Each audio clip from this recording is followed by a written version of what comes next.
Imagine walking into your home one day, expecting the ordinary comforts of your life, only to be met with the shock of a lifetime. What would you do if the two people you trusted most, your fiancé and your father, betrayed you in the worst way possible? This is the story of how I discovered a truth so painful. It shattered my entire world. But in the wake of that devastation, I found something even more powerful: the strength to rebuild my life from the ground up. What follows is a journey of heartbreak, rage, and ultimately the slow but steady process of healing and self-discovery. My name is Jonathan, and I'm 27 years old. I had been living what seemed like a normal, happy life. I was engaged to Elle, who was 26. We had been together for several years, ever since we met in college. Both of us were living in the same dorm building during our freshman year. As we got to know each other, we discovered that we were from towns that were not too far apart. This led to me offering her rides when we went home for weekends, which was an easy 20-minute detour for me. Over time, we started spending more time together, and eventually we began dating. Our relationship grew stronger with each passing day. We were both from families that were very close-knit, and we introduced each other to our parents early on. My family accepted Elle, and she had no issues with my family either. I would drop her off at her place sometimes, and we'd exchange small talks with each other's families. It was all very casual and friendly. As time passed, things became more serious. I graduated a year before Elle did, and after I graduated, I was offered a job in the city near where I grew up. I moved back home and began working at this new job, which paid well and seemed like a great opportunity. During this time, Elle was still finishing school, but whenever she came home, we'd make time for each other, and I'd visit her at school whenever I could. After she graduated, she moved in with me. By then, we were both working in the city, and we were living a comfortable, happy life together. A couple of years later, I proposed to Elle, and we began planning our wedding. Everything seemed to be moving smoothly. Our families were on board with the marriage, and life felt good. Little did I know, there were some things happening that I didn't fully understand at the time, and I would soon discover a painful truth. Looking back now, I realize there were several things I missed that should have raised red flags, but at the time, I just brushed them off. One of the first things that seemed odd was how often my father would call Elle. If I was around, they would tell me it was about a family gathering or some other mundane reason. I didn't think much of it, believing it was just my father being friendly and trying to be involved with her, like a father would with his son's partner. But there were moments that should have made me question things. One day, Elle was in the shower, and I was looking at her phone. It rang, and when I saw it was my father calling, I picked it up. When my father realized it was me who answered, he seemed both surprised and a little upset. I asked him what was going on, and he told me he was calling Elle about my mother's birthday, which was coming up soon. After that, we ended the call, and I didn't think much more about it at the time. Now that I reflect on it, I should have paid closer attention to that interaction. It was a typical Thursday when everything started to unravel. Elle had the day off from work, and I remember she made us breakfast that morning. It was just another normal day, and I left for work with a kiss and a promise to see her later. But as I drove to work, I realized I had forgotten some important paperwork I needed for a meeting later that afternoon. I wasn't too worried, though. I thought I would just go home during lunch to grab it. Throughout the morning, Elle texted me like she usually did. We talked about things like dinner plans and casual things, nothing unusual. I didn't bother texting her to let her know I was coming home for lunch. I figured it wasn't necessary. So, around lunchtime, I left work and went back to our apartment. As I pulled into the parking lot, I saw a car that looked like my father's. It didn't seem too strange, but it was unusual for him to be there, especially around lunchtime. I didn't think much of it and just went inside. When I opened the door to our apartment, I was immediately hit with a feeling of unease. Something didn't feel right. There was a trail of clothes, Elle's and someone else's, that led to the bedroom. The sounds of faint moans came from the room. My heart started racing, and a wave of confusion, anger, and sadness hit me all at once. I stood there in the doorway, frozen. I couldn't believe what I was seeing. It was like something out of a movie, one of those scenes where someone comes home early and catches their partner cheating. But this was real, and it was happening to me. After what felt like an eternity of just standing there in disbelief, I finally snapped out of it. My emotions were all over the place, but I knew I had to act. I pulled out my phone and began recording, capturing the scene of the betrayal. I gathered the clothes from the floor and threw them into the hallway. I walked to the bedroom. The door was slightly open, and I filmed as I entered the room. There they were, my father and Elle, both of them in bed together. At that moment, my father realized I was recording, and his face turned pale. He jumped out of bed, trying to cover himself with a towel, and began panicking. He told me to stop recording, but I wasn't going to let him get away with this. I stood there, completely in shock, but I found my words. I told them both how I felt and said that I couldn't believe what I was witnessing. I told my father that he was dead to me, that he wasn't my father anymore. I also told Elle that I couldn't believe she would do this to me. I left the room, still in a daze, but I made sure to send the video to my phone so I had proof of what had just happened. I went to the living room, gathered a few things and said that I had to leave for work. But before I left, I made it clear that if either of them was still in my apartment when I came back, I would send the video to everyone they knew. I didn't even know how I managed to drive to work, but I did. When I arrived at the office, one of my bosses noticed that something was off. I had blood on my shirt from when I had punched my father, and she asked what had happened. I showed her the video and she was shocked. It all hit me then. I wasn't just dealing with betrayal from my fiancé, it was also from my father, the two people I trusted the most. The moment I walked into the office, my boss could tell something was wrong. She immediately noticed the blood on my shirt and asked what had happened. I tried to brush it off and tell her that it wasn't a big deal, but she wasn't buying it. I hesitated for a moment before I pulled out my phone and showed her the video I had recorded. Her eyes widened as she watched the footage, and she was completely speechless when she saw the full extent of what had happened. At first, she seemed unsure of how to respond. She had met Elle a few times, but she didn't know my father personally. After watching the video, she put the phone down and looked at me. I could see the empathy in her eyes, but she didn't know what to say. Eventually, she asked if there was anything she could do to help. She even suggested that I take some time off work to process everything, but I told her I didn't feel ready for that. I didn't want to let anyone at work know exactly what I was dealing with, so I simply told her that I would be okay, and that I'd focus on the meeting I had later that day. I went through the motions at work, putting on a fake smile and pretending everything was normal. But inside, I felt completely broken. I could hear my mind racing, replaying the events of the morning over and over again. Every time I closed my eyes, I could see the image of my father and Elle together, and the pain would hit me all over again. I managed to get through the rest of the day, but it was all a blur. I didn't care about anything at that moment. I just wanted the day to end so I could go home and deal with what was now my reality. Later that day, I decided to try and reach out to my mother. I called her multiple times, but none of my calls went through. I needed to tell her what had happened.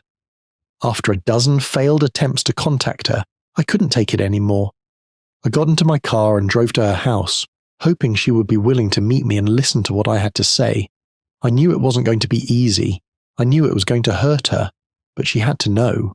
She had to hear the truth from me, and I couldn't wait any longer. When I arrived at her house, I sat in my car for a few moments, trying to gather my thoughts. I was nervous and sick to my stomach. I had no idea how to approach her. As I sat there, I saw her open the door and step outside. She saw me and immediately started yelling at me. She was furious, calling me names and accusing me of hitting my father without reason. She said that my father had tried to break up a fight between Elle and me, and that's when I hit him. She wasn't listening to me at all. She was angry, and it was clear she wasn't going to believe me without hearing my side of the story. I stood there in shock, trying to explain, but she wouldn't let me get a word in. Finally, I snapped. I couldn't hold it in anymore. I told her, "Really, Mum? Because your husband is fucking my fiancé, that's why I hit him."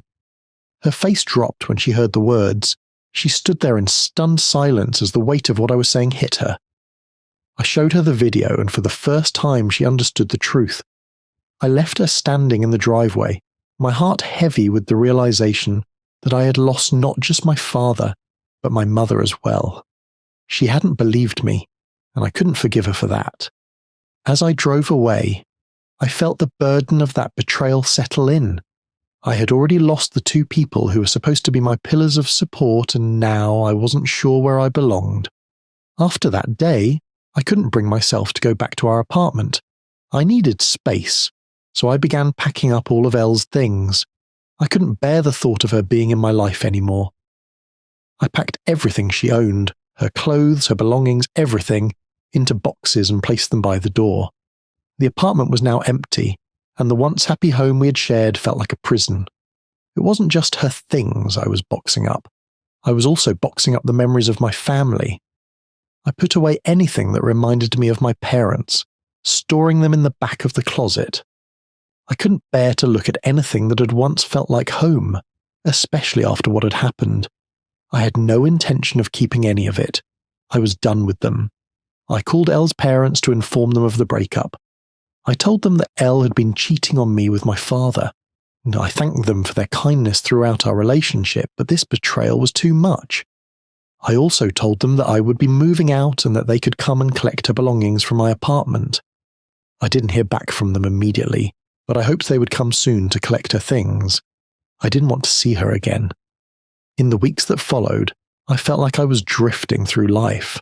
Everything felt numb, like I was just going through the motions. I continued going to work, but I was barely there mentally. I kept to myself, avoiding conversations with anyone. The people at work could tell something was wrong, but I wasn't ready to open up to them. I had only shared my story with my boss, but even that felt like too much. My thoughts were consumed with anger and sadness. It was hard to focus on anything other than the pain I felt. The betrayal was unbearable. I had trusted Elle, I had trusted my father, and they had both destroyed everything I thought I knew about love and loyalty. In an attempt to find some peace, I sought out therapy. I knew I needed to talk to someone who wasn't connected to my situation. It was my first time seeing a therapist, and I wasn't sure what to expect. The first session was all about getting to know each other and understanding what had happened. It was hard to talk about it, but I needed to say it out loud. The first few sessions with my therapist felt like a mix of awkwardness and relief. It was strange to talk about everything, especially considering how hard it was for me to express myself openly. My therapist, a kind woman in her early 40s, listened carefully to everything I said. She didn't interrupt, didn't try to offer any quick solutions. She just let me speak, and that in itself was healing. I told her about the betrayal, about how my father, the man who had always been my role model, had shattered my world. How Elle, someone I thought I could trust and build a future with, had completely destroyed everything we had worked for. It was hard to even say their names without feeling a deep sense of rage and sadness. My therapist was patient with me, letting me vent and cry when I needed to. Sometimes, just saying the words out loud felt like I was lifting a heavy weight off my chest, but other times, it felt like it made the pain worse. We didn't dive too deep into the specifics during the first few sessions, but we talked about my relationship with my parents and how I had always considered them my foundation. They were the people I turned to for advice, for support, for love. But now I couldn't even look at them without feeling disgusted. I told my therapist how much I had cut them out of my life after that incident. I blocked their numbers, ignored their messages, and avoided even thinking about them. My mother's initial reaction to defend my father and call me an abuser made everything worse. How could she not believe me? How could she side with him over me? The hardest part of therapy was the guilt I felt. I couldn't stop blaming myself for everything. I thought that maybe if I had communicated better, if I'd seen the signs earlier, I could have prevented this. But my therapist gently reassured me that none of this was my fault. She told me that betrayal was something that was beyond my control, and it wasn't my job to fix other people's issues. I didn't fully believe her at first. It felt like it was all my fault, like I had somehow failed everyone around me. But with each session, I started to feel the weight of that guilt ease up a little. The first few sessions with my therapist felt like a mix of awkwardness and relief. It was strange to talk about everything, especially considering how hard it was for me to express myself openly. My therapist, a kind woman in her early 40s, listened carefully to everything I said. She didn't interrupt, didn't try to offer any quick solutions. She just let me speak, and that in itself was healing. I told her about the betrayal, about how my father, the man who had always been my role model, had shattered my world. How Elle, someone I thought I could trust and build a future with, had completely destroyed everything we had worked for. It was hard to even say their names without feeling a deep sense of rage and sadness. My therapist was patient with me, letting me vent and cry when I needed to. Sometimes just saying the words out loud felt like I was lifting a heavy weight off my chest, but other times it felt like it made the pain worse. We didn't dive too deep into the specifics during the first few sessions, but we talked about my relationship with my parents and how I had always considered them my foundation. They were the people I turned to for advice, for support, for love. But now, I couldn't even look at them without feeling disgusted. I told my therapist how much I had cut them out of my life after that incident. I blocked their numbers, ignored their messages, and avoided even thinking about them. My mother's initial reaction to defend my father and call me an abuser made everything worse. How could she not believe me? How could she side with him over me? The hardest part of therapy was the guilt I felt. I couldn't stop blaming myself for everything. I thought that maybe if I had communicated better, if I had seen the signs earlier, I could have prevented this. But my therapist gently reassured me that none of this was my fault. She told me that betrayal was something that was beyond my control, and it wasn't my job to fix other people's issues. I didn't fully believe her at first. It felt like it was all my fault, like I had somehow failed everyone around me. But with each session, I started to feel the weight of that guilt ease up a little. After what happened, I knew I needed to get out of the apartment. I couldn't stay there. It was filled with memories that I just couldn't bear. So, I contacted a real estate agent friend of mine, and he helped me find a place on the outskirts of the city. It wasn't much at first. It was an older cabin that had been refurbished some years ago. It was simple, but it was mine, and that was all I needed. Moving into the cabin was one of the best decisions I've made in a long time. It was quiet, away from the chaos and heartbreak I had just left behind. The peace I found there was invaluable. The days that followed were filled with cleaning, unpacking, and trying to adjust to this new chapter in my life. It wasn't easy, but every little task, no matter how small, gave me a sense of purpose again. I decided that I would take things one step at a time. I wasn't going to rush into anything or try to force myself to feel better. I would let myself heal at my own pace. The house had its flaws. Old wooden floors, creaky doors, and walls that could use a fresh coat of paint. But it was a fresh start. And with every improvement I made, it felt like I was slowly rebuilding my life. Despite all the emotional chaos that surrounded me, I knew I had to keep moving forward. I couldn't let myself spiral into despair. It wasn't easy, but I kept working on my cabin, making it my own. Every weekend I would work on a new project, fixing things around the house, painting rooms, or just organizing. It was therapeutic. It helped me focus on something other than the pain. I still went to therapy every week, and with each session, I started feeling a little stronger.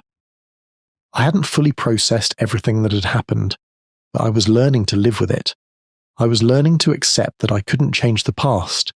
I could only control my future, and that was what I needed to focus on.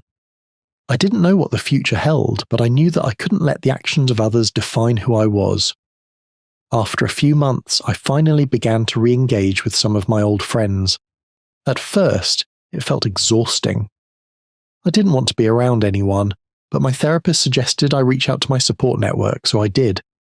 Slowly, I started to rebuild my connections with people who cared about me. I was taking things one day at a time, but I was finally starting to feel a little bit of light breaking through the darkness.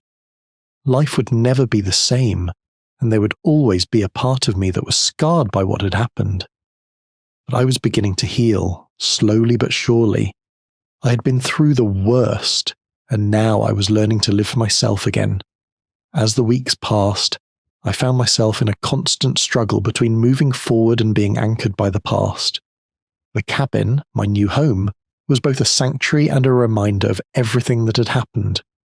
I would sit on the porch in the evenings, sipping on whiskey, looking out over the vast expanse of the land, trying to clear my head. Some nights were easier than others, but the pain was always there, lurking just beneath the surface.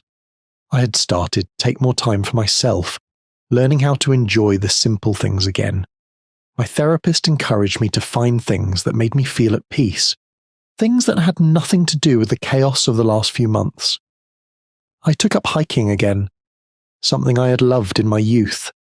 The rhythm of walking in nature, the sound of the wind rustling through the trees, and the scent of fresh air helped ground me. It was one of the few things that allowed me to let go of my constant thoughts and be present in the moment. But there were still moments, sometimes entire days, when I would be consumed by the weight of what had happened. The betrayal, the lies, the heartbreak, they all felt like a heavy burden I couldn't fully escape. Some days I felt like I was drowning, like I would never be able to shake off the pain. But on the other days, the ones where the sun felt a little warmer and the air smelled a little fresher, I felt a glimmer of hope. Maybe things would get better. Maybe there was a way forward, a way to rebuild my life, even if it felt like I was starting from scratch. I had always been the kind of person who believed in the importance of family.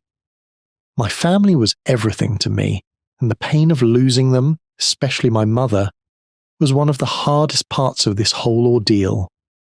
The confrontation with her had been brutal.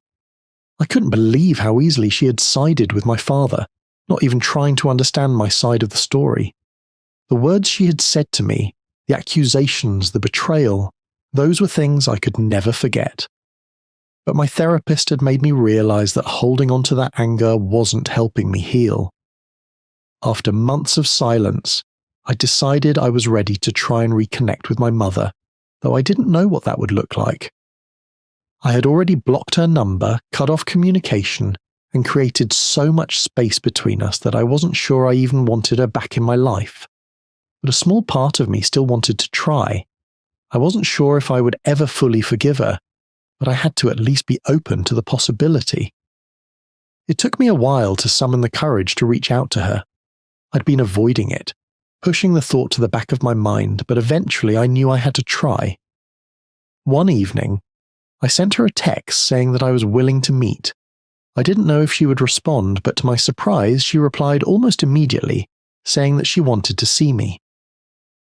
We met at a small diner near her house. I wasn't sure what to expect, but I walked in with an open mind. She was already there, sitting at a table, her eyes swollen from crying. When she saw me, she immediately started sobbing, apologizing over and over again.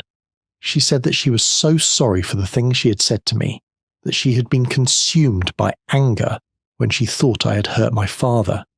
She admitted that she had let her emotions get the best of her, and that she had been wrong. I didn't know how to respond. Part of me wanted to forgive her, but another part of me still felt betrayed by the way she had treated me. I didn't say much at first. I let her talk. She explained that after seeing the video I had sent, she had kicked my father out of their home and was trying to figure out what to do next. She said they were separated and she had already spoken to a lawyer. When I listened to her, I could see the genuine remorse in her eyes. She had made a huge mistake, but she was trying to make things right. She wasn't just apologizing for the betrayal, she was apologizing for not being there for me when I needed her the most. And that, in itself, made me reconsider things. Maybe I couldn't forgive her right away, but I was willing to take the first step toward healing. Just when I thought I had heard everything, my mother dropped another bombshell on me. As we continued our conversation, she hesitated for a moment before telling me something that left me speechless. Elle was pregnant. The shock hit me like a ton of bricks. How was this even possible? Was the baby mine? Was it my father's? My mother told me that Elle had shown up to our house a few days ago and confessed that she was pregnant. She didn't know if the child was mine or my father's, but she had wanted to let me know. My mother had sent her away, telling her that she wasn't welcome there, but Elle had never reached out to me.